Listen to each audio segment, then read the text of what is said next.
Don't nobody care about your business. My plan comes first before anything else.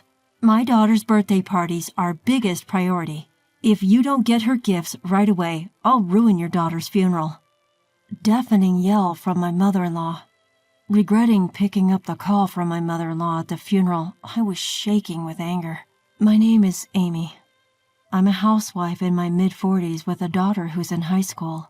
You might think a high school girl would be fussy about makeup and fashion, rejecting clothes her mother buys, but my daughter is different. She gets along with me and gladly wears the clothes I buy.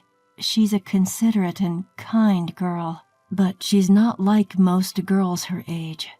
She can't lead a normal life, putting on makeup, dressing up, falling in love, and enjoying her student life. It's tough. Are you okay? Your fever, yeah, it's a bit down. Want to eat something? I'm not hungry. I don't want anything."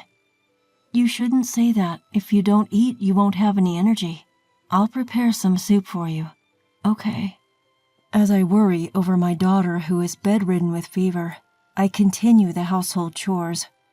My daughter Hannah is sickly and suffers from a weak constitution. There's a medical term for what she has, but I'm not going into details here. A week after Hannah was born, her umbilical cord fell off and blood gushed out of her. We took her to the hospital where they found she had a certain disease.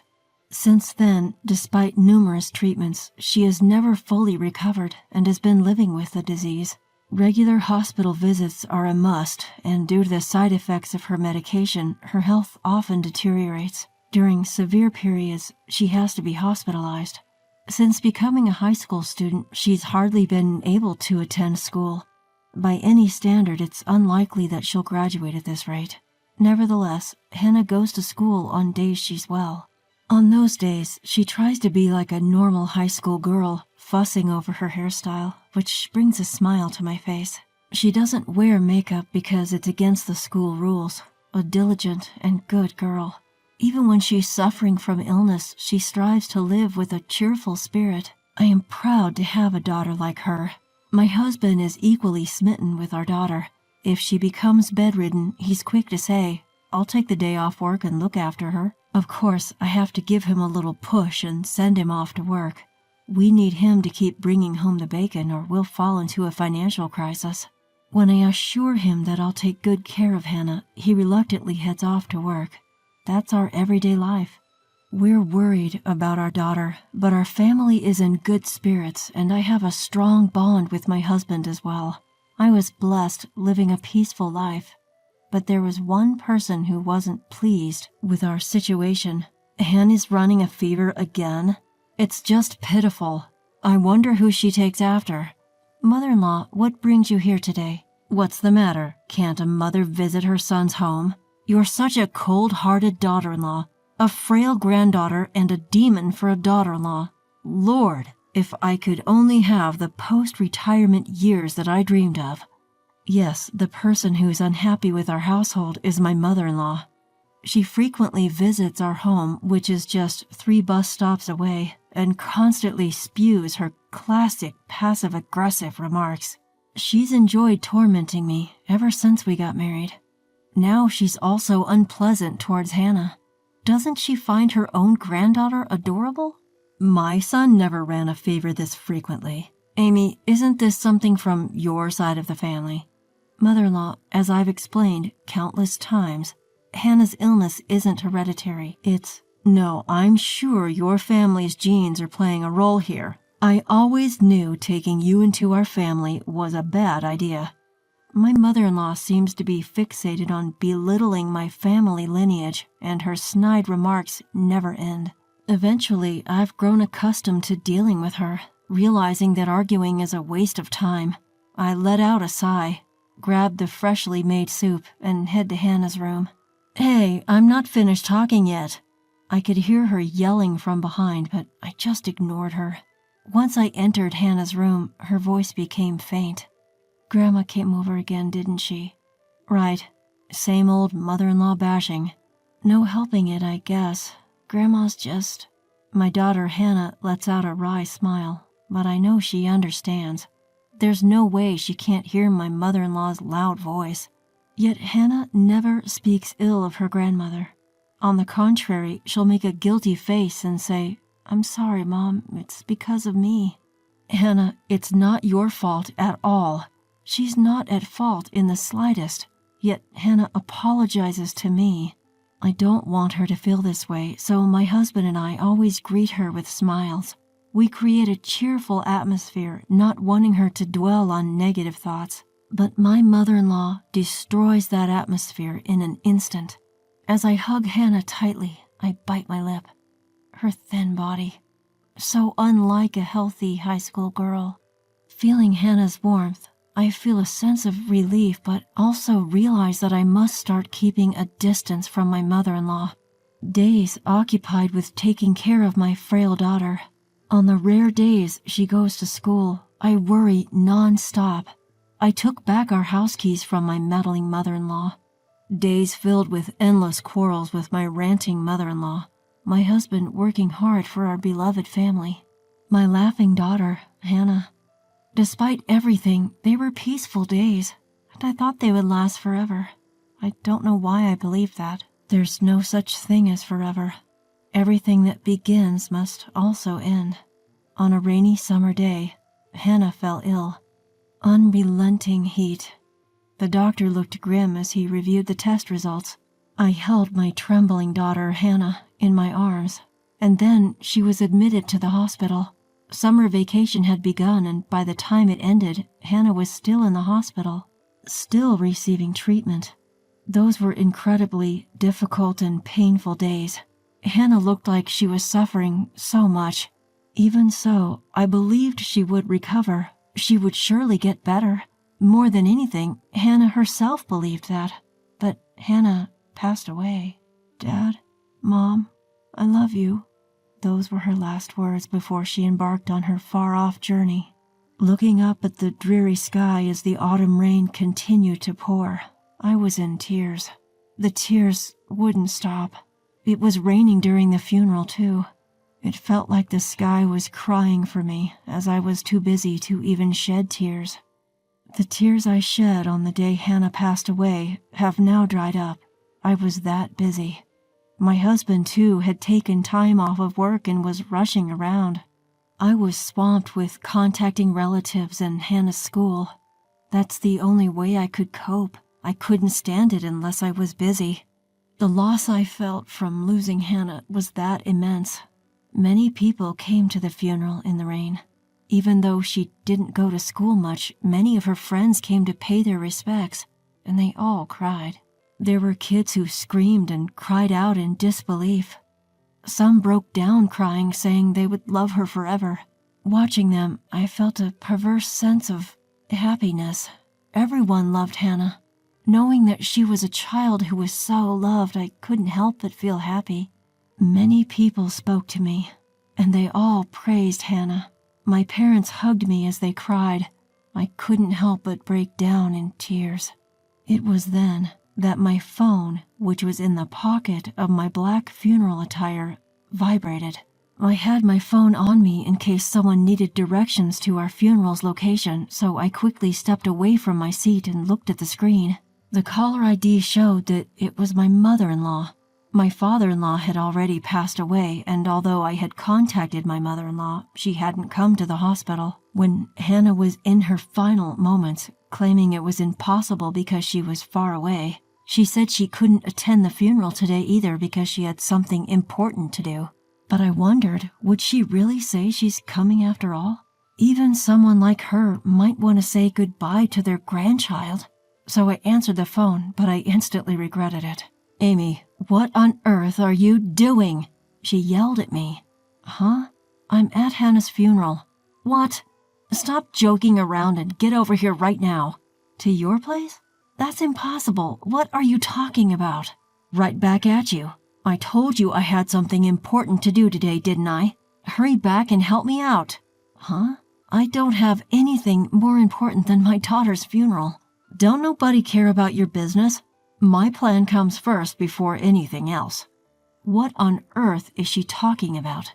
First of all, as a mother, my daughter's funeral is the most important thing now, and it's wrong of my mother-in-law to not even care about her grandchild's funeral. My mother-in-law had always been adamant about not going to the funeral, no matter what my husband said. Why do I have to help her out with her stuff? If it's more important than your granddaughter's funeral, why don't you handle it yourself? You're my daughter-in-law. You're supposed to help me. I don't understand what you mean. I'm celebrating my super precious daughter's birthday. There's nothing more important than this in the world. Excuse me? I couldn't help but take an extraordinarily long time to respond. Huh? What did she just say?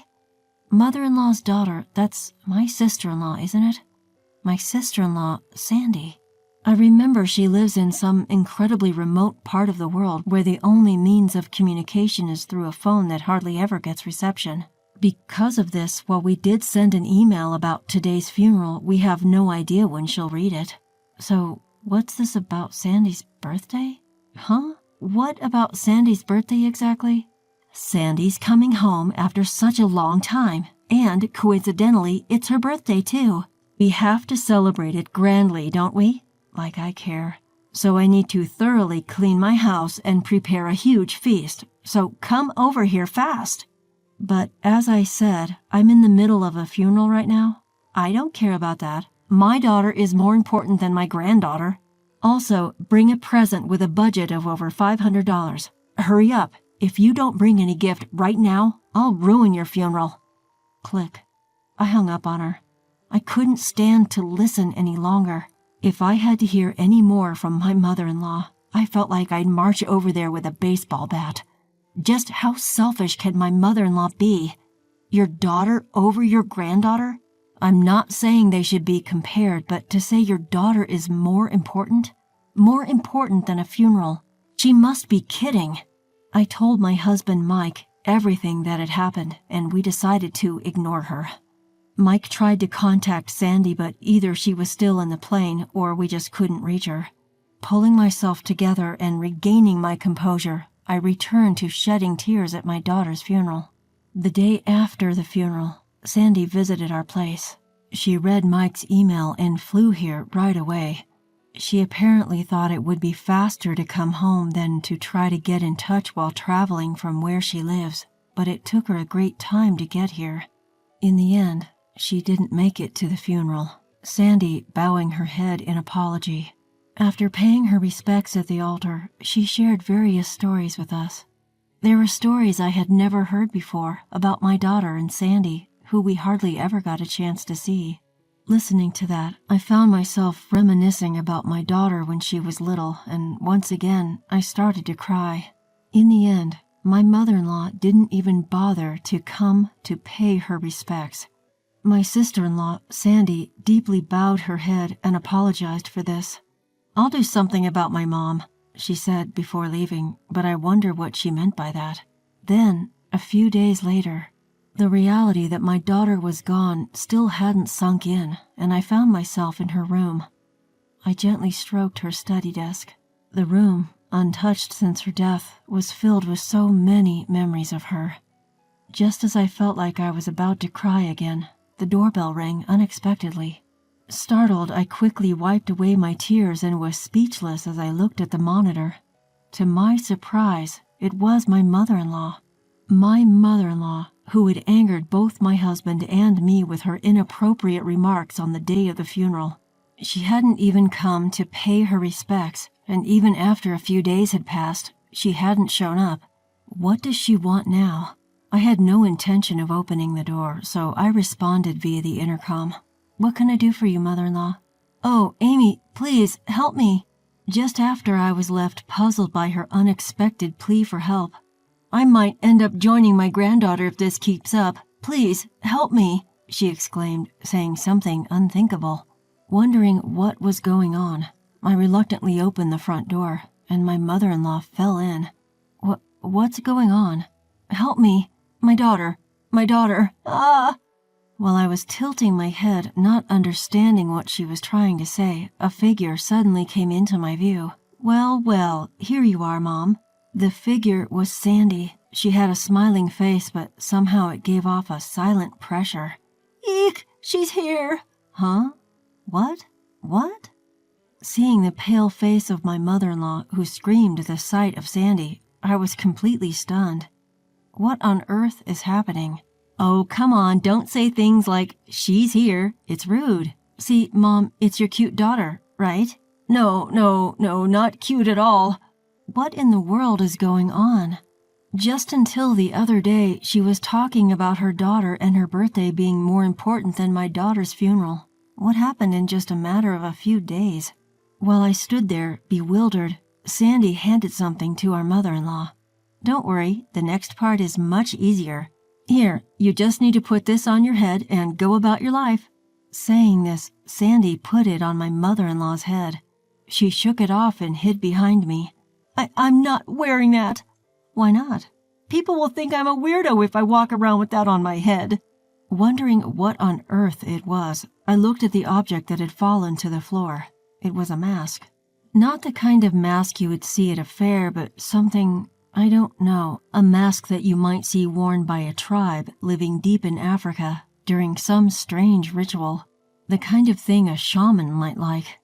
And why does Sandy have something like this? Why put it on my mother-in-law's head? This mask is used for fortune-telling where I live, Sandy explained in response to my question. It has an interesting look. It's a great craft work that has been passed down since ancient times. I was stunned.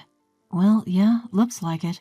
So you're going to put this mask on top of my mother-in-law's head, not on her face? If it's on her face, she wouldn't be able to see anything. This isn't an ordinary mask with holes for the eyes. I mean, if it did have holes in them, I wouldn't mind letting her wear it on her face. And what happens when she puts it on? Oh, you didn't know? This mask has a demon repelling effect. As if I would know about such an effect. A demon repellent? Exactly. You see, no matter how hard you think, she's clearly possessed by a demon, right? With that, Sandy pointed at my mother-in-law. Her own daughter, saying such a thing. So this is what she meant by, I'll do something about my mom. So if she wears this for a few days, I think she'll definitely become a normal human being with morals. I've been trying several methods for the past few days. A different method?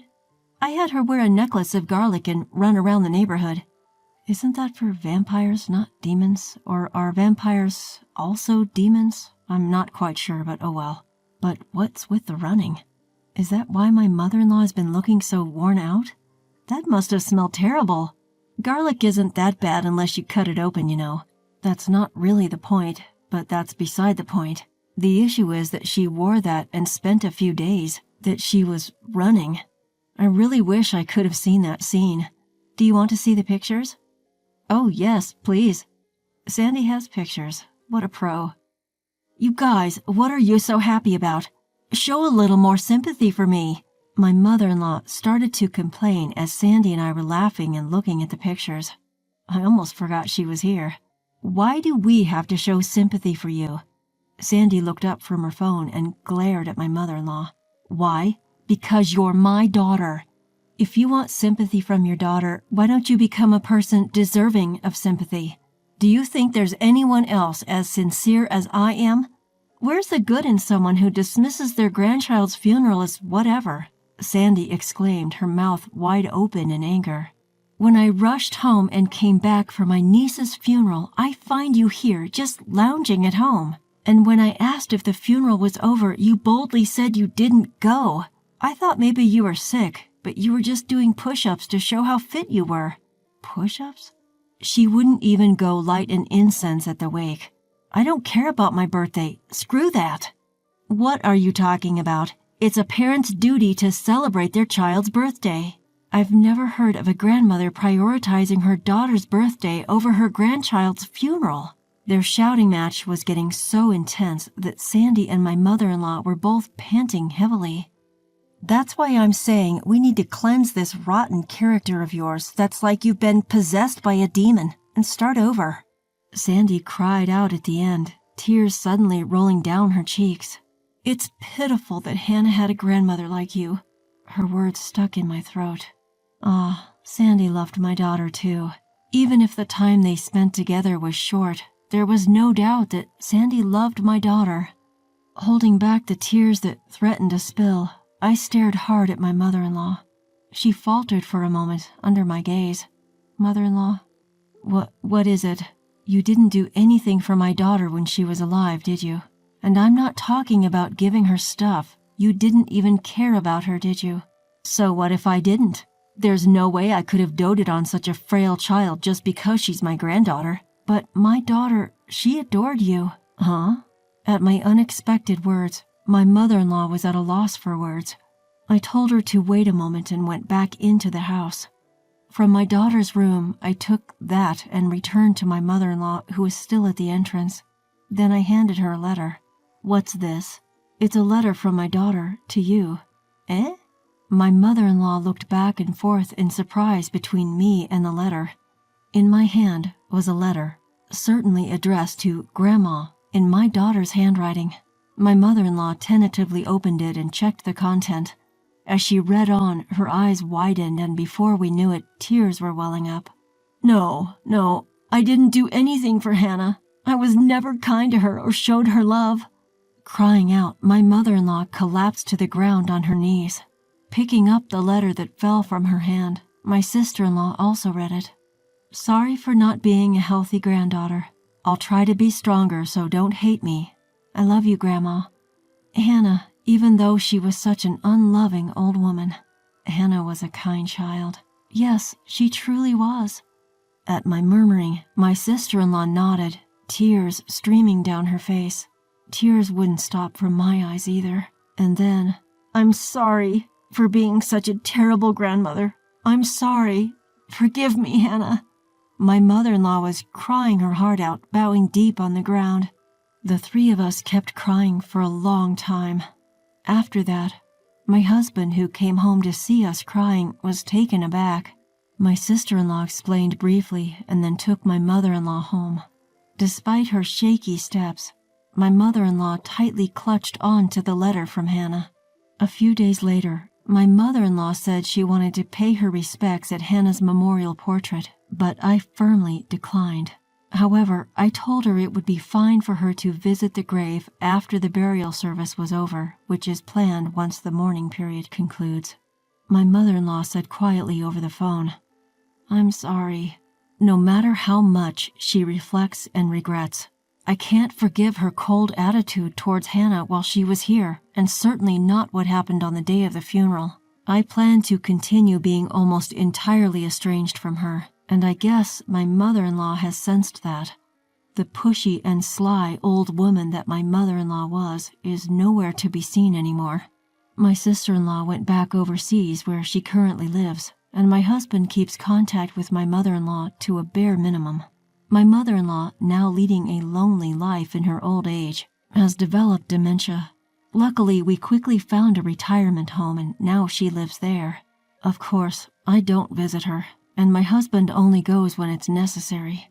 According to my husband, who had to go to the facility recently, my mother-in-law keeps murmuring, I'm sorry, Hannah. Even hearing that, I feel nothing. No matter how many years have passed, I can't forgive her, and I don't even want to. But then I think, in my gaze is a picture of Hannah, smiling happily. If it was Hannah, that kind girl, she probably would have forgiven my mother-in-law. No, she probably never even held a grudge in the first place. She was such a kind child. Mom, I love you. I thought I heard her voice and gently wiped my eyes.